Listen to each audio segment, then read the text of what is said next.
Alright, on the count of 3, I want you to say the name of somebody that you have been waiting for me to tell you more about. 1, 2, 3.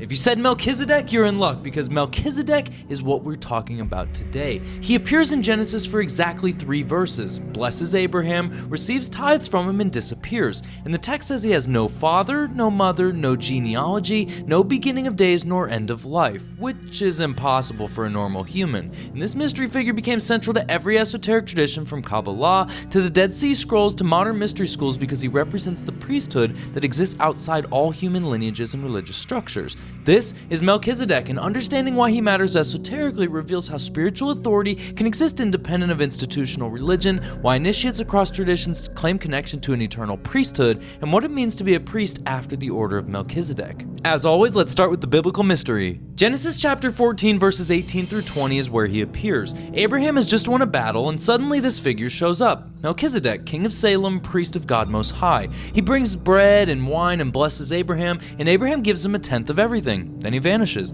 never mentioned again in the Torah. But here's what's strange. The text calls him the priest of God Most High, El Elyon. Before the Levitical priesthood exists, before Moses receives the law, before there's any official Hebrew priesthood structure. He's a priest, but of what order, and who ordained him? Psalm 110:4 references him centuries later, saying, "You are a priest forever after the order of Melchizedek."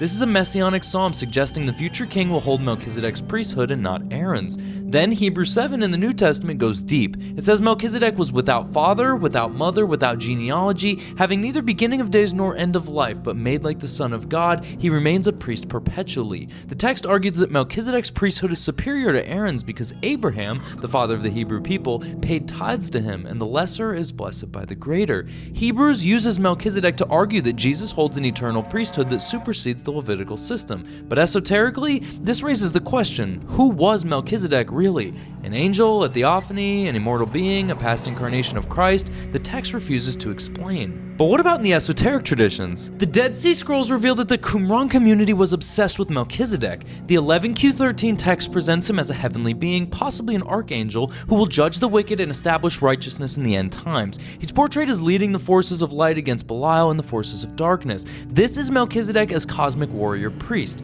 In Kabbalistic tradition, Melchizedek represents Tzedek, or righteousness, and is associated with the Sefer of Yesod, or the foundation. Some texts identify him as Shem, Noah's son, who survived the flood and established a righteous priesthood preserving pre-flood wisdom. He becomes the guardian of ancient knowledge that predates Abraham. Gnostic texts like the Nag Hammadi's Melchizedek present him as a revealer figure who brings gnosis, fights archonic powers, and who undergoes suffering to redeem the light trapped in matter. He's portrayed as a parallel to Christ, another manifestation of the same